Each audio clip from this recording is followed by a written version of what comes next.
नमस्कार बच्चों, जय श्री कृष्णा। स्वागत है आपका 7th क्लास साइंस में। बच्चों, हम 9th क्लास में पढ़ रहे थे मृदा। बच्चों, कल हमने मृदा के विभिन्न प्रकारों के बारे में हमने अध्ययन किया था, जिसके अंदर हमने बलुई मृदा है, मृणमय मृदा है, चिकनी मृदा है, लाल मृदा है, पीली मृदा है ना, दुमटी मृदा है। इन सभी मृदा के बारे में पढ़ा था, इनके गुणों के बारे में भी हमने अध्ययन किया था। इसके साथ साथ हमने मृदा के अंतःश्रवण दर का भी अध्ययन किया था, है ना। आज हम पढ़ने जा रहे हैं बच्चों मृदा में नमी। मृदा में क्या नमी होती है, क्या किस प्रकार से हम पता लगाएं कि मृदा में नमी होती है या नहीं होती है। इसके लिए बच्चों हम एक सिंपल सा प्रयोग करते हैं। देखो बच्चों, मृदा में नमी को देखने के लिए गर्मी के मौसम के अंदर जब दोपहर के समय में हम खेत के अंदर जाते हैं तो हमें खेत के अंदर ऐसा दिखाई देता है जैसे कि खेत की जो मिट्टी होती है, जो भूमि होती है, वहां से हमें लगता है कि गरम गरम जो है वो वायु जो होती है ऊपर की ओर उठती हुई हमें दिखाई देती है, या फिर गर्म वायु जो होती है ऊपर की ओर कंपदीप्त होती हुई हमें दिखाई देती है। अब देखो कंपदीप्त का क्या मतलब है। यहाँ पर कंपदीप्त का मतलब ये है बेटा कि जब हमने ये तो हम पहले पढ़ चुके हैं कि वायु जो होती है सूर्य के प्रकाश से ऊष्मा लेती है, ऊष्मा लेकर के गर्म होकर वायु ऊपर की ओर उठती है, क्योंकि हल्की वायु हमेशा ऊपर की ओर ही उड़ेगी। तो जब गर्म वायु ऊपर की ओर उठती है तो ये वायु जो होती है ये क्या करती है, सूर्य के प्रकाश के परावर्तन के कारण, सूर्य के प्रकाश का परावर्तन होता है और परावर्तन के कारण मृदा के ऊपर की वायु जो होती है हमें कंपदीप्त दिखाई देती है, थोड़ी सी शाइन वाली दिखाई देती है ना। हमें ऐसा लगता है जैसे कि आग के अलाव से जो लपटें नहीं दिखाई देती है, ठीक उसी प्रकार से हमें जो है गरम गरम वायु जो होती है ऊपर उठती हुई दिखाई देती है। कब? गर्मी के मौसम में। तो इसका मतलब ये है कि मिट्टी के अंदर भी नमी होती है। जब मिट्टी के अंदर मॉइस्चर होगा, पानी होगा, तभी तो वो वाष्प बनकर उड़ेगा ना, ऊष्मा पा करके। और जब उसके अंदर नमी होगी ही नहीं तो कैसे उड़ेगा, है ना। तो इसका मतलब ये है कि मृदा के अंदर नमी पाई जाती है। चलो अभी हमें इसे अच्छे से समझ नहीं आया, हम एक और प्रयोग करते हैं इसके लिए। तो इसके लिए एक अच्छा सा प्रयोग है जो हमारी बुक के अंदर दे रखा है बच्चों। सबसे पहले हमने क्या किया, चित्र पेज नंबर 106 पे देखिए, क्रियाकलाप 9.5। देखो बच्चों, इसके अंदर हमने एक क्वेथन नली ली है, एक परख नली ली है, जिसको हम क्वेथन नली भी कहते हैं, इसको इंग्लिश में टेस्ट ट्यूब भी कहते हैं, है ना।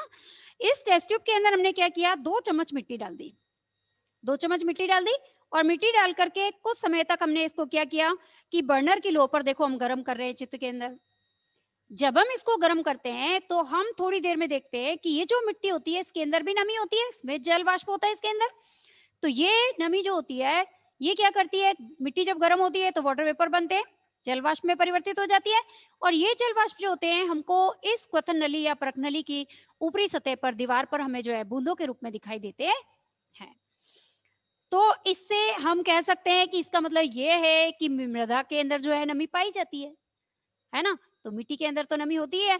हम हमारे स्कूल के गार्डन से यदि थोड़ी सी मिट्टी खुरचें और हाथ में लें तो देखिए हमें हाथ गीले हो जाते हैं, थोड़े थोड़े हो जाते हैं। क्यों? क्योंकि मिट्टी के अंदर जो है नमी होता है, पानी पाया जाता है, थोड़ा मॉइस्चर होता है उसके अंदर, है ना। और मॉइस्चर होने के कारण ही इसी को हम नमी कहते हैं, है ना। और यही मॉइस्चर जो होता है सूर्य के प्रकाश से ऊष्मा पा करके और जब गर्म होकर के वायु ऊपर की ओर उठती है तो हमको कंपदीप्त होती हुई दिखाई देती है। अब समझ में आया आपको? तो मृदा का पहला गुण तो कल हमने देखा था कि मृदा के अंदर जो है जल को अवशोषित करने की, जल को धारण करने की क्षमता होती है, जिसे हम अंतःश्रवण दर कहते हैं। आज हमने दूसरा गुण पढ़ा कि मृदा के अंदर जो है वो नमी पाई जाती है। अब चलते हैं आगे, मृदा के द्वारा जल का अवशोषण भी किस प्रकार से होता है। मृदा में जल का अवशोषण किस प्रकार से होता है, इसको भी हम एक बहुत अच्छे से प्रयोग के द्वारा देखना चाहते हैं बच्चों। बहुत ही सिंपल सा और बहुत ही अच्छा सा प्रयोग है। पेज नंबर 107 पे आइए, आपका चित्र 9.7 देखिए। इसके अंदर देखो हमने एक बीकर लिया है और एक प्लास्टिक का कीप लिया है, फिर हमने एक फिल्टर पेपर लिया है, चित्रानुसार देखते जाओ। और यदि हमारे पास फिल्टर पेपर नहीं है तो हम जो हमारा न्यूज़पेपर आता है, समाचार पत्र आता है, उससे भी हम फिल्टर पेपर बना सकते हैं, है ना। उसको कीप में लगा सकते हैं, ठीक है। अब हमने क्या किया, मिट्टी का शुष्क पाउडर लिया, कितना, 50 ग्राम। 50 ग्राम हमने मिट्टी ले ली, अच्छा सा मिट्टी का पाउडर ले लिया तोल करके। अब हमने क्या किया, कीप के अंदर जो फिल्टर पेपर लगा था उसके अंदर जो है हमने इस मिट्टी को डाल दिया, डाल दिया। ये 50 ग्राम जो मिट्टी ली थी हमने किस में डाल दी, कीप में डाल दी, ठीक है। अब हमने क्या किया कि एक मापक सिलेंडर लिया छोटा सा अलग से, और मापक सिलेंडर के अंदर हमने जो है जल लिया, नाप लिया हमने जल, और थोड़ा सा जल हमने ले लिया, चाहे तो 50 ml ले लिया, चाहे तो 25 ml ले लिया, है ना? अपनी इच्छा अनुसार हमने ले लिया और जल लेकर के अब हमने क्या किया, एक ड्रॉपर भी लिया, है ना? अब हमने मापक जो सिलेंडर था उसमें जल नाप के लिया था, 50 ml लिया। अब इस मापक सिलेंडर से ही कुछ जल हमने ड्रॉपर के अंदर लिया और इस ड्रॉपर से फिर हमने क्या किया, धीमे-धीमे इस कीप के ऊपर सभी जगह पर समान रूप से ड्रॉप के रूप में जो है वो जल को डाला। समझ में आया? आया समझ में? एक ही जगह पर नहीं डालना है हमको, हमको सब जगह पर मतलब पूरी मिट्टी को कवर करते हुए हम ड्रॉप बाय ड्रॉप जो है उसके अंदर पानी तब तक डालेंगे जब तक कि पानी जो है पूरी मृदा गीली ना हो जाए, प्लस पानी जो है नीचे कीप के निचले वाले सिरे से बाहर ना निकलने लगे, तब तक उसके अंदर ड्रॉप बाय ड्रॉप हम वाटर इसके अंदर डालते रहेंगे, अप्लाई करते रहेंगे। समझ में आया? अब हम क्या करेंगे बेटा, जैसे ही हमने देखा कि एक बूंद पानी कीप के नीचे से टपकने लगा, हमने जो है अब ड्रॉपर से वाटर डालना उसके अंदर बंद कर दिया। समझ में आया? अब मैंने क्या किया बच्चों कि पहले मैंने जो जल लिया था 50 ml लिया था, अब मैंने क्या किया, ये ड्रॉपर का पानी भी वापस उस मापक सिलेंडर में डाल दिया और फिर से वापस इसको मैंने तोल लिया।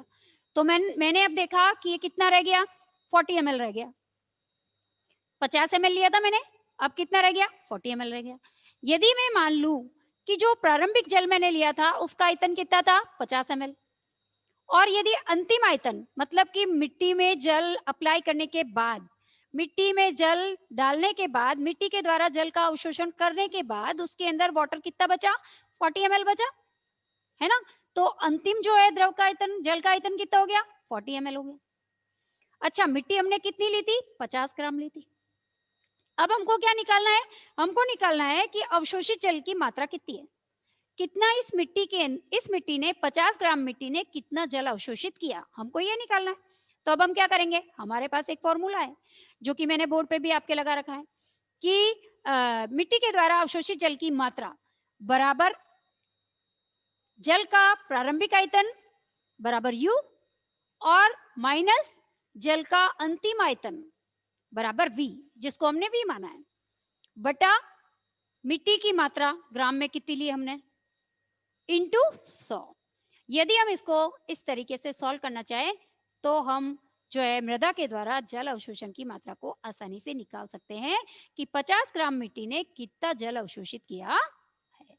समझ में आया कि नहीं आया? आया? तो इस प्रकार से हम मृदा के द्वारा जल अवशोषण की मात्रा को निकाल सकते हैं।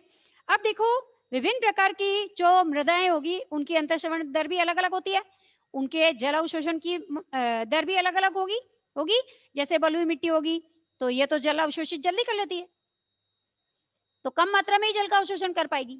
जबकि चिकनी मिट्टी जो होती है, मृणमय मृदा जो होती है, काली मिट्टी जो होती है, इसकी जल धारण क्षमता अधिक होती है, तो ये अधिक मात्रा में जल का अवशोषण करके रख सकती है। जबकि बलुई मिट्टी जो होती है जल का अवशोषण करके नहीं रख सकती, है ना? वो जल्दी से जल का निकास कर देती है। तो इस प्रकार से हम ये पता लगा सकते हैं विभिन्न प्रकार की मिट्टियों को लेकर के प्रयोग करके कि किस मिट्टी के जल की अवशोषण दर कितनी होती है। तो हमने ये देखा था कि पौधों को उगाने के लिए हमें या तो चिकनी मिट्टी, काली मिट्टी या फिर मृणमय मृदा का ही उपयोग करना चाहिए, क्योंकि उनकी जल धारण क्षमता अधिक होती है, वो अधिक समय तक जल को अवशोषित करके रख पाती है। जब अधिक समय तक जल को अवशोषित करके रख पाएगी तभी तो पौधों को पोषण मिल पाएगा, है ना? अगर वो अवशोषित करके जल को नहीं रख पाएगी और निकास ज्यादा करेगी तो उससे क्या होगा, इससे तो हमारे पौधों की वृद्धि और विकास ठीक ढंग से नहीं होगा। तो बलुई मृदा में क्या हम पौधे ग्रो कर सकते? नहीं, है ना? तो पौधों को ग्रोइंग करने के लिए, पौधों की वृद्धि और विकास के लिए हम क्या करते हैं, कौन कौन सी मिट्टी का उपयोग करते हैं? चिकनी मिट्टी, काली मिट्टी और मृणमय मृदा का उपयोग करते हैं। और हम विभिन्न मिट्टियों को लेकर के उनकी अवशोषण दर निकाल सकते हैं, उनकी अंतःश्रवण दर निकाल सकते हैं, है ना? तो प्रश्न क्या बनता है? प्रश्न ये बनता है कि अंतःश्रवण दर क्या है ना?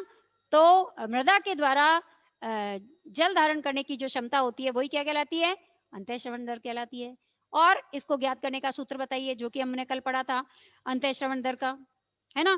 कि अंतःश्रवण दर बराबर जल की मात्रा बटा उसके अंदर अंतःश्रवण में कितना समय लगा, उसका भाग लगा देंगे तो उससे हमें अंतःश्रवण दर ज्ञात हो जाएगी।